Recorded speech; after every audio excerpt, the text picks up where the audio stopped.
రాయలసీమలోనే మొట్టమొదటిగా ప్రపంచ స్థాయి రోబోటిక్ కీళ్ల మార్పిడి శస్త్రచికిత్సలు. ప్రైవేట్ హెల్త్ ఇన్సూరెన్స్ పాలసీ కలిగిన వారికి క్యాష్ లెస్ సౌకర్యం. Vidyasagar hospitals, Rajiv road, Marutinagar, Sonu vision దగ్గర, కడప.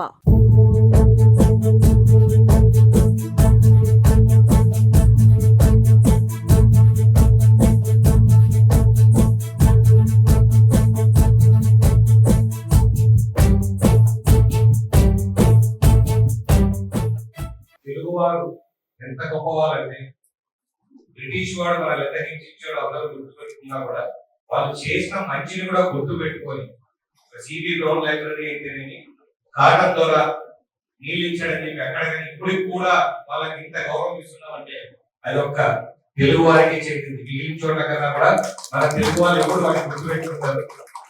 ఇదే తప్పు. ఎందుకంటే మంచి చేస్తే దాన్ని ఎవరైనా ఎల్లకాలం గుర్తు పెట్టుకుంటారు. అదే విధంగా తెలుగుదేశం ప్రభుత్వం ఇందాక వాసన అన్నట్టు మాటలు చెప్పడం కాదు, చేతల్లో చేసి చూపిస్తే ఇది హయాంలో జరిగిందని ఇప్పుడు కూడా చెప్పుకుంటారు. కాబట్టి ప్రతి ఒక్కటి ఆచరణలో పెట్టే విధంగా తెలుగుదేశం ప్రభుత్వం నడుస్తా ఉంది. ఈ రోజు ఇది రెండో మంచి పని మొదలు పెడుతున్నారు.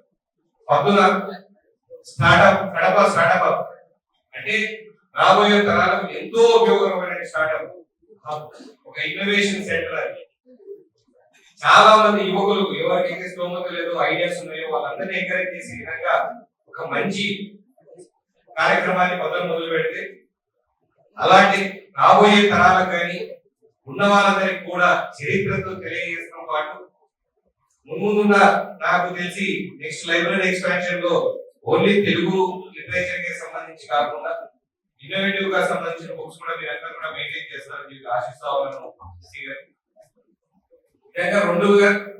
రెండు రకాలుగా ఉపయోగపడే కార్యక్రమాలు ఈ రోజు మొదలు పెట్టడం జరిగింది. ఇప్పటికీ నేను కూడా సంతోషిస్తా ఉన్నాను. ఫ్యూచర్ లో అంటే ఇప్పుడు G+1 ఒక 14,000 SFT, ఇంకా 2 SFT అంటే దగ్గర 28,000 SFT లో ఒక గ్రంథాలయం, అడిషనల్ గ్రంథాలయం ఉన్నది కాకుండా అడిషనల్ గా 28,000 SFT లో గ్రంథాలయం. ఈ మధ్య పెద్ద పెద్ద సిటీస్ లో కూడా ఈ సైజ్ గ్రంథాలయాలు చాలా లేవు. అలాంటిది కడపలో ఇలాంటి స్టార్ట్ చేయడం చాలా గర్వకారణం. దీని అందరూ కూడా ఉపయోగించుకోవాలి.